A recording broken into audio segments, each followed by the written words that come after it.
3.8. We got a brief bit of dialogue that made me kind of tilt my head and be like, how the hell?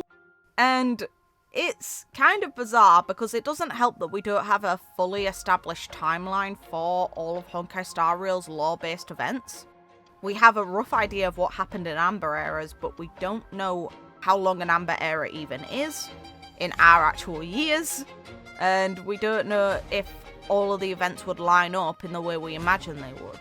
So, we got Firefly mentioning the idea that she was approached by both Kafka and the Trailblazer when she finished her last mission as a Glamoth Knight. The Knights of Glamoth and the organization and their entire empire that they served faded into obscurity when the propagation died. We don't have exact years for this, unfortunately. It'd be helpful if we did. But this implies that both the Trailblazer and Kafka are incredibly old. And Kafka, despite her unique spirit whisper ability, she's seemingly human, right? So how is she maintaining herself this long? Firefly's condition is gradually worsening if she step out the pod.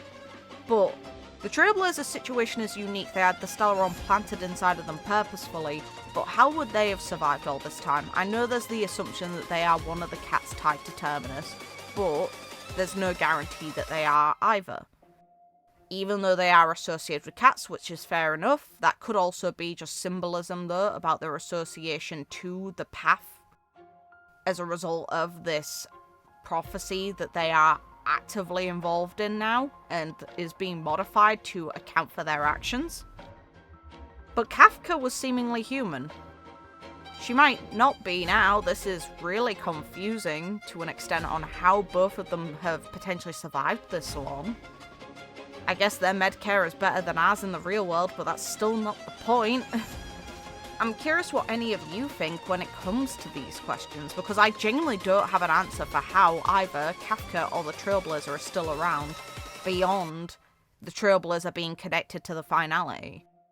And there's no guarantee that they are directly connected in the same sense that the Black Cats are. We just know they're actively at minimum involved in that prophecy. And we know that it can't have been the Stellaron maintaining them, because the Stellaron was planted in them on purpose. We know when the Stellaron was embedded in them because it's the one from the Herta space station. So, what happens now? What's going on here? How did the Trailblazer and Kafka live this long? I'd be interested in long-term seeing an SP for Kafka that goes into what her actual deal is, because we don't know where her ability originated from for Spirit Whisper. We don't know exactly what was going on with the race of humans on her original planet. That planet no longer exists, so she is the only person we can get that information from. And we don't know if she's done anything else to potentially maintain a long life. She's, to our knowledge, no Emanator. If she were an Emanator, it'd maybe make more sense of her situation. Could be, wouldn't be impossible. But we have no idea. We don't know what's going on with her, really. She is an enigma, and that's part of her charm, but eventually revealing stuff would be very helpful. Same goes for the Trailblazer. We don't know what they were before all of this happened. Let me know what you guys think. I'd love to have a discussion over this. If you had fun with this, I'd appreciate if you liked and subscribed. And until next time, have a good night, morning, day, whatever time it is, wherever you guys are in the world, and take care of yourselves. Bye.